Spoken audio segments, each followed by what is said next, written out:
Mhm. Ini baru digembar-gemborkan kenceng pada waktu COVID. Ya. Even pre-COVID 2019 nggak ada orang yang bahas masalah ESG lah, EBT lah, green energy itu nggak ada yang bahas seperti itu. Nggak ada aliran funding ke sana. Di kondisi dana murah pada waktu itu, fundingnya malah ke startup cerekende yang nggak jelas itu gitu kan. Sorry itu semua startup nggak jelas itu kalau misalkan fundingnya diganti ke green energy, mungkin shiftingnya lebih Cepat. smooth gitu kan. Tapi Ya. mereka lebih memilih untuk seeding ke gimana caranya kita berbagi ruang kantor gitu kan, yang akhirnya perusahaannya tutup gitu kan. Gimana kita caranya, wah banyak sekali startup-startup yang menurut saya itu bisnis coba-coba. Kenapa kok saya sebut bisnis coba-coba? Bisnis, kalau bakar duitnya di stop, kamu nggak bisa survive, ya berarti bisnis modelmu itu zero. Ya. Dan kebanyakan mereka zero. Nah, inilah yang dibiayai selama periode duit murah. Bukan ke green energy. Ketika duit mahal, sekarang ngomongnya green energy. Dan kita tahu, green energy itu high capex. Nggak ada satupun green energy yang low capex. Sehingga bagi saya, dalam kondisi sekarang suku bunga mahal, mau invest ke green energy, di mana green energy ini capex-nya gede, pengembalian lama, IRR-nya lama, siapa bro investor yang mau? Ya, setuju. Oke, nah ini supaya kita nggak makin lebar, kita balik lagi nih ke Ya, topik permasalahannya. Ya, jadi tadi saya dan Bro Bernard tadi lagi ngebahas ya mengenai kira-kira kalau misalkan kalau misalkan kan tadi pertama kita bahas bahwa US GDP-nya meningkat ya karena tingkat pengangguran, pasar tenaga kerjanya kuat nih ya kan, dan kemungkinan meskipun The Fed akan menaikkan tingkat suku bunga tapi kayaknya udah sangat-sangat terbatas, betul ya. Udah sangat-sangat betul. terbatas, dan ini kayak ya memang meskipun, tapi ada satu hal yang menarik yang dikatakan oleh Jerome Powell pada pada pertemuan yang lalu adalah kalau yang saya tangkap gini, uh, kita memang sudah akan apa ya, tidak akan menaikkan tingkat suku bunga secara signifikan lagi. Tapi kita nggak pernah bilang loh bahwa kita akan menurunkan tingkat suku bunga. Nah itu yang Exactly. kemudian yang direspon negatif ya oleh market waktu itu, karena kalau di pola pikir market atau pelaku pasar, tidak turun sama dengan naik.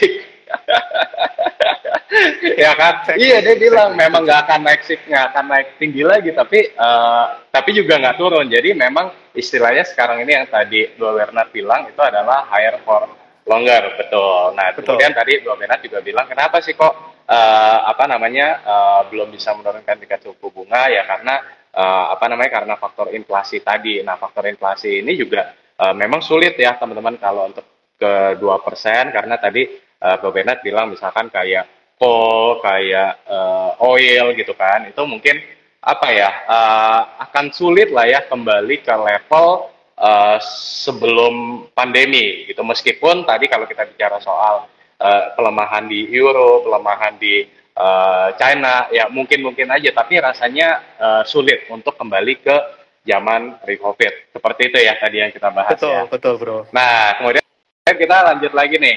Kalau kita bicara soal, ini kan indeks sudah mulai recover, karena kan kemarin itu market yang mungkin ada sedikit kepanikan, kemudian market sekarang mulai balik lagi mendekati level 7.000. Tapi tadi di awal kita bilang bahwa kemungkinan ini belum sustain karena ini masih banyak dikontribusi oleh brand. Nah, pertanyaan yang atau diskusi selanjutnya adalah kalau misalkan nanti di bulan Desember The Fed mengumumkan akan kembali menaikkan tingkat suku bunga, kira-kira apakah market akan bergejolak lagi kalau menurut Robert?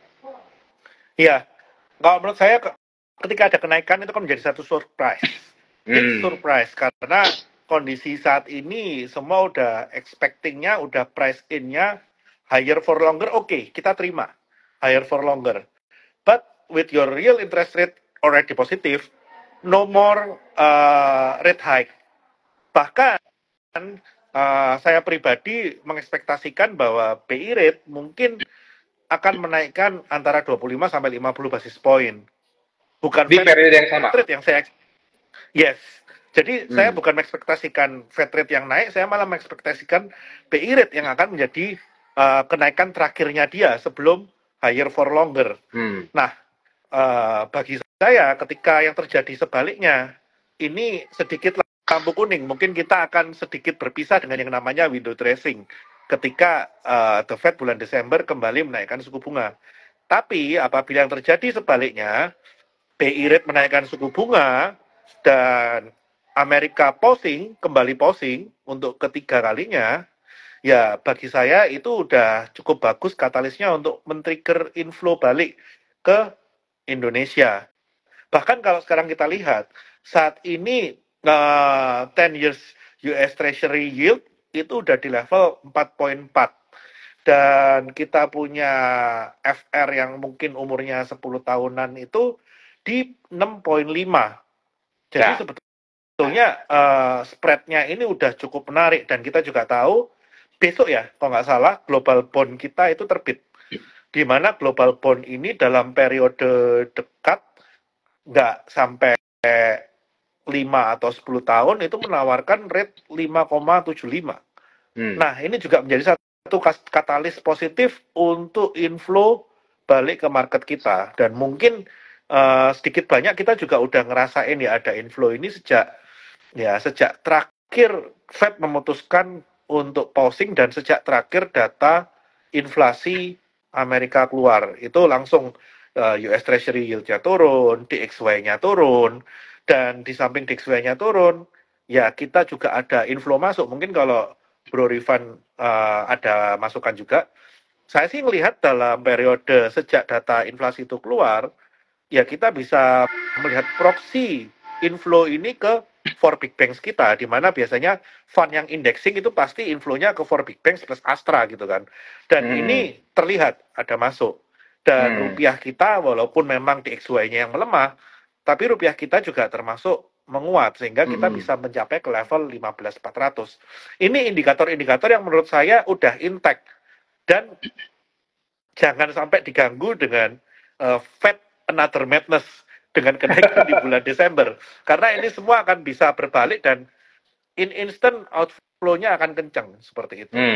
Jadi kalau dengan posisi sekarang, saya sangat yakin akhir tahun kita ditutup dengan manis. I see. Mudah-mudahan ya, mudah-mudahan. Yeah. Oke, nah saya mungkin mau menambahkan sedikit dari Bro Benat. Anyway, sebelum itu mungkin kalau misalkan nanti teman-teman ada pertanyaan, mungkin bisa tulisin di kolom Q&A, nanti di akhir kita berdua jawab ya, Bro Benat ya. Oke. Nah, saya mungkin mau menambahkan sedikit dari statementnya Bro Bernard tadi bahwa kalau misalkan the Fed pausing kenaikan tingkat suku bunga, jadi tetap di level sekarang, tapi kemudian direspon oleh BI untuk menaikkan tingkat suku bunga, ya mungkin dalam short term tadi ada volatility ya, tapi dalam short term ya, cuman akan mulai men-trigger inflow, betul ya, Bro Bernard ya. Betul. Nah, kalau saya mungkin ngelihatnya mirip, tapi mungkin sedikit punya pandangan yang berbeda. Kenapa? Kalau menurut saya gini, ada satu faktor juga yang mungkin akan diperhatikan oleh para investor asing, yaitu pemilu. Nah, jadi setuju bahwa kalau misalkan sekarang kan the Fed 5,25, 55, kemudian BI sekarang 6, berarti kan bedanya adalah 0,5 sampai 50 sampai 75 basis poin, dan kalau misalkan BI menaikkan tingkat suku bunga kan akan balik ke 100 basis poin, ya kan? Sudah lebih better dibandingkan dengan beberapa bulan sebelumnya ini. Nah, cuman kalau menurut saya pribadi, sepertinya ini belum serta-merta akan menciptakan inflow yang kencang. Betul akan ada inflow, tapi mungkin dalam skala yang minor kalau menurutku. Gitu. Kenapa? Karena biasanya ya mereka akan wait and see dulu ya, terutama karena di pemilu 2024 nanti kan akan ada sosok baru ya, dari 3 paslon kan, tiga-tiganya baru kan. Pasti mereka juga akan melihat gitu apa visi misinya ke depan segala macam ya kan. Nah, mungkin kalau misalkan memang benar tidak ada another Fed madness, mungkin saya ngelihatnya di Februari Maret lah. Februari Maret meskipun mungkin most likely belum ketahuan ya, maksudnya akan ada putaran kedua, tapi setidaknya sudah mulai ada bayangan, betul ya? Nah itu sih kalau aku ngelihatnya mungkin sama searah dengan yang Bu Berna tadi sharing, cuman mungkin time frame-nya yang agak bergeser sedikit. Sebetulnya Gitu. memang saya setuju dengan Bro Rifan. Jadi sebetulnya yang kita rasakan bulan Oktober sampai awal November itu harusnya tidak separah itu kalau tidak ada manuver-manuver politik yang menggemparkan global nih. Ini sebetulnya bukan menggemparkan Indonesia aja. Manuver politik yang ada ini menggemparkan global. Dan bagi para investor pasar modal, mereka melihat ini sebagai bentuk uncertainty. Sehingga mereka butuh tambahan premi resiko. Itu alasan yang awalnya mereka mungkin oke-oke aja dengan suku bunga yang ada, tiba-tiba outflow mendadak.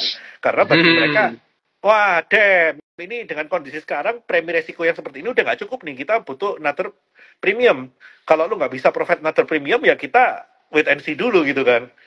Nah ini yang memang saya setuju sih, ini salah satu hal yang sebetulnya di luar dari variabel yang kita prediksi selama ini dalam hal makro.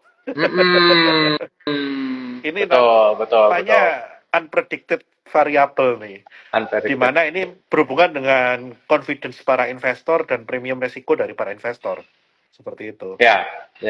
Mungkin satu hal juga kalau misalkan kita ingat sebenarnya di bulan kan kita dari awal tahun 2023 memang lebih banyak outflow, ya kan? Betul. Tapi saya ingat tuh bulan Mei, Juni, Juli, 3 bulan itu sebenarnya kita inflow, ya kan? Karena waktu itu ada faktor lain, yaitu reopening China yang dianggap gagal. Nah, itu sebenarnya mulai mengalir, ya kan? Banyak inflow masuk. Nah, cuma sayangnya adalah waktu itu kenaikan suku bunga The Fed tidak langsung direspon, ya tidak langsung direspon oleh BI. Jadi kan BI pausingnya juga cukup lama, baru di bulan kemarin itu aja kan naik kan. Nah, saya cuman berandai-andai gitu. What if kalau misalkan di bulan ya Juli atau Agustus deh, the Fed BI menaikkan tingkat suku bunga, ya mungkin outflow-nya nggak sekencang beberapa bulan belakangan ini, gitu.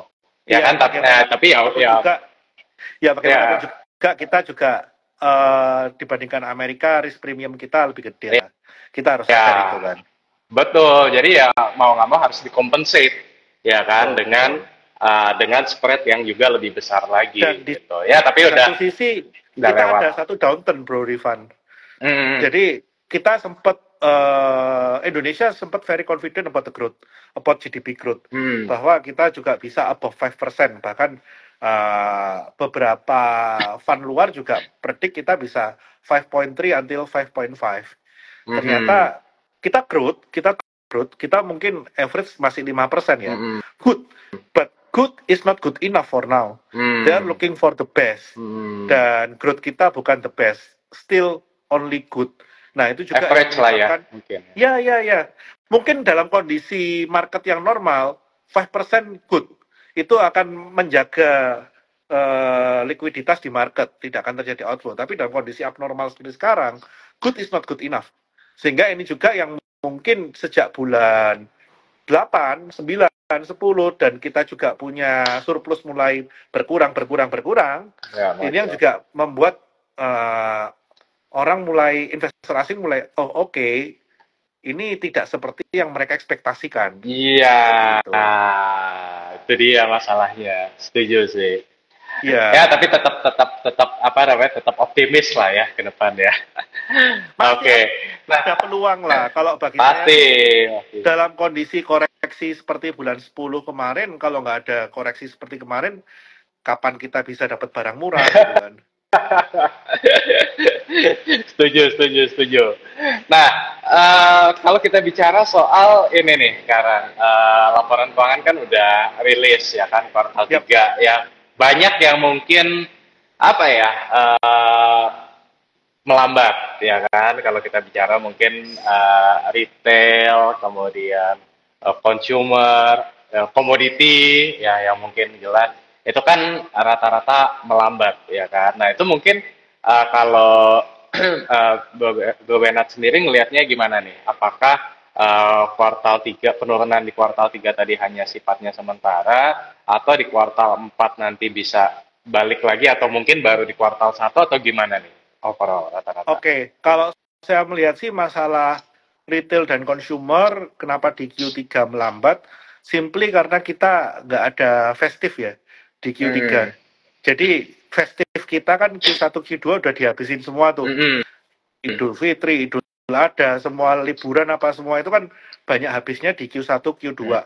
Jadi otomatis itu menjadi satu high base ya. Betul. Q3 ini kita tahu lah libur minim, Q4 libur minim. Nah ini yang menyebabkan memang konsumsi pasti turun. Nah tapi apakah ini akan berlanjut? Menurut saya enggak juga, karena saya juga sempat tanya ke beberapa teman yang ada di industri yang mungkin cukup hit hard ini pulp and paper ya. Saya tanya ke mereka, ya Q3 parah, tapi sejak bulan 10 akhir slightly better. Serapan mulai ada, dan di mana pulp and paper ini ada juga yang industrinya ke kemasannya ini lebih ke arah kemasan consumer good. Ini udah mulai rilis PO yang cukup bagus dibandingkan dengan kuartal ketiga. Jadi bagi saya sih kayaknya kuartal keempat ini ada sedikit harapan. Tapi apakah itu signifikan? Bagi saya enggak. Just okay, tapi yang penting tidak lanjut melambat yang kita harapkan sampai growth kita mungkin ke arah negatif sih enggak. Seperti itu. Ya, tapi memang lebih banyak faktor, mungkin festive time kita di Q3 ini memang habis. Nggak ada window untuk consumption. Seperti itu sih. Ya. Nah, kalau Q4 mungkin ya ada harapan biasa lah ya. Betul. Nataru, Nataru ya kan. Betul. Dan mungkin kalau saya boleh menambahkan tadi Bu Bernard menyampaikan mengenai pulp and paper, ini sebenarnya memang sudah diekspektasikan si Q3 akan melambat ya kan. Cuma yang mungkin kita perlu perluas time frame horizon kita, sejumlah emiten pulp and paper yang gede-gede gitu ya, itu sebenarnya secara utilization rate-nya itu sudah mentok gitu loh. Dan emiten-emiten itu lagi bangun pabrik lah kasarnya. Betul. Kemudian juga untuk bangun pabriknya kan juga mengeluarkan bond kemarin ya kan. Dan ini mungkin secara bertahap sampai 2026 kalau nggak salah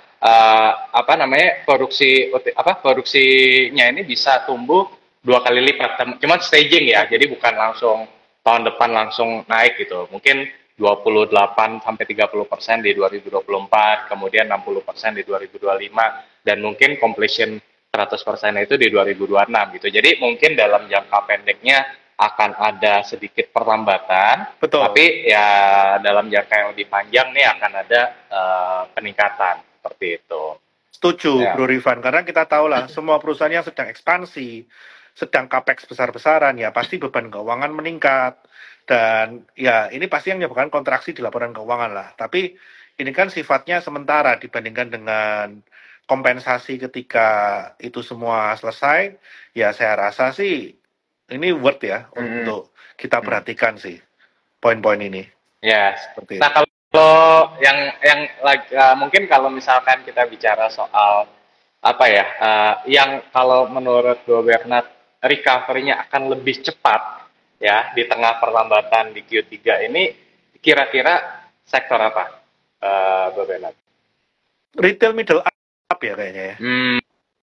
Retail tapi yang mainnya bukan middle low tapi middle up ya. Betul.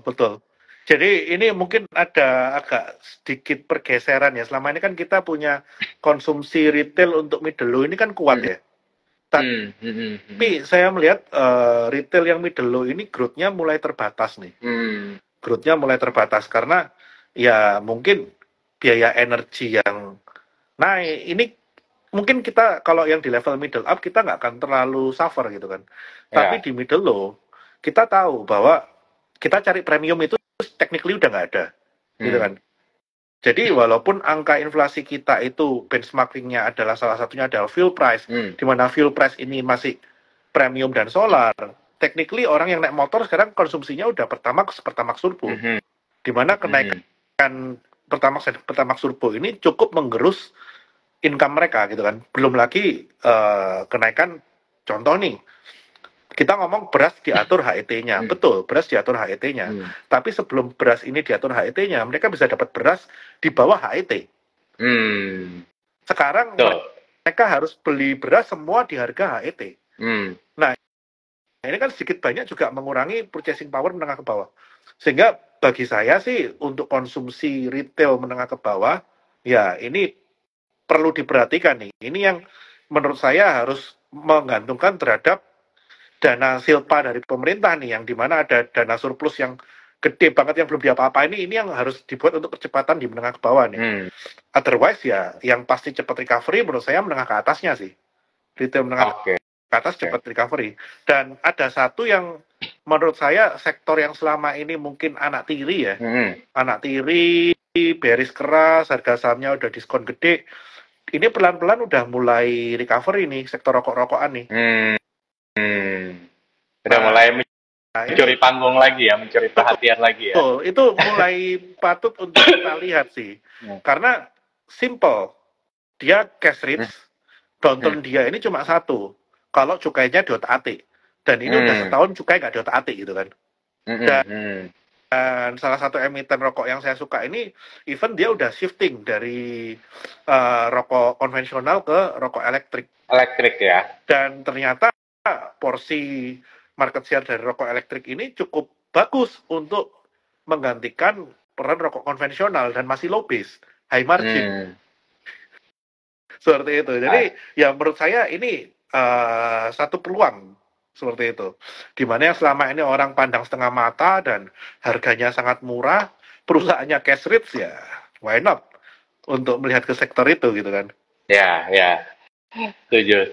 Oke, kalau tadi mungkin kalau saya setuju tadi yang Bro Bernard bilang bahwa kalau misalkan untuk retail yang menengah ke atas akan lebih cepat recover-nya karena kemarin saya sempat baca gitu ada salah satu riset yang cukup menarik gitu ya bahwa 2024 ini akan terjadi yang namanya istilahnya mereka pakai namanya kalau nggak salah tuh affluent apa gitu ya namanya. Tapi intinya di situ menggambarkan bahwa orang-orang yang punya ekonomi menengah ke atas ya itu sebenarnya karena memang dampak dari pandemi kemarin mereka benar-benar ngerem ya kan. Jadi pent up demand-nya itu masih akan ada sampai beberapa tahun ke depan gitu. Jadi ya kalau kita bicara deh misalkan ya kalau consumers dan retail itu udah pasti ya kan. Tapi kalau kita bicara juga misalkan kayak pariwisata ya kan. Nah, pariwisata ini juga menarik gitu karena betul. 2020 2021 nggak bisa kemana-mana, 2022 mulai merangkak naik, 2023 ini kayaknya orang udah pada keluar negeri lagi ya kan. Nah, jadi gatel gitu sih. Udah gatel, saya pengen minta dicap gitu ya. Tapi message yang pengen disampaikan adalah bahwa orang yang punya ekonomi menengah ke atas ini mereka tuh nggak takut meskipun 2023 katanya bakal resesi, mereka nggak takut 2024 katanya bakal ada gini-gini gitu-gitu, mereka nggak takut. Kenapa? Karena mereka sudah punya tabungan yang cukup gitu. Betul. Nah, jadi 2024 pun rasanya market menengah ke atas ini masih akan tetap stabil dan ini yang akan menjadi pendorong atau penahan GDP kita gitu. Jadi GDP Indonesia ini kan 60 sekian persen ya kalau nggak salah kan konsumsi kan. Nah, ini akan makin ditopang oleh yang menengah ke atas gitu. Yang menengah ke bawahnya memang akan lebih wait and see, menyimpan cash segala macam gitu. Tapi perputaran ini akan tetap ada di menengah ke atas gitu. Nah, itu untuk retail. Kemudian kalau untuk rokok ya tadi ya. Nah, kalau untuk rokok meskipun setuju, cuma kalau ini mungkin agak sedikit berbeda pendapat nih, Bu Bernard. Kalau saya ngelihatnya mungkin kalau rokok meskipun memang ada shifting akan meningkat, akan recover, tapi kalau misalkan dikatakan akan kembali ke ke masa kejayaannya, Ya, susah ya kayaknya ya. Nggak bisa. Itu Nggak bisa. ekspektasinya harus ditata. Nah, Ekspektasinya harus ditata. equilibrium baru lagi ya berarti. Betul, betul, betul, betul. Jadi kalau misalkan kita berharap masa kejayaannya adalah mungkin 6-7 kali dari harga sekarang, nah itu ekspektasinya yang harus dihapus dulu tuh.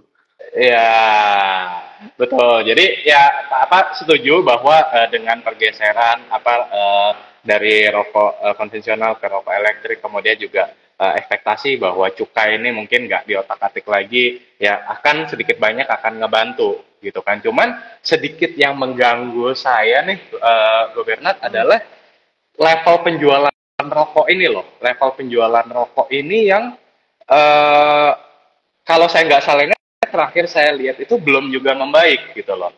Volume Itu basis sih. kan. Oh, betul. Ya, Itu jadi sih. kalau kita lihat sebetulnya yang dua rokok gede itu, yang satu volumenya turun tapi dia marginnya naik, Mm-mm. yang satu volumenya naik dikit tapi dia juga ada perbaikan margin. Jadi kalau Nah, saya lihat di sini, ya kita tahulah health awareness sekarang ini kan semakin gede ya, bahwa orang mm, semakin sadar mengenai hidup sehat dan potensial downside dari rokok. Sehingga mm-mm. untuk mengandalkan volume ini menurut saya agak susah. Mm-mm. Nggak seperti Mm. masa lalu lah. Masa lalu dengan volume seperti itu, kita dari low base menuju high base itu, ya nggak usah diomong lah. Nah, Ya, yang ada sekarang gimana mereka bisa mencari produk yang efisien.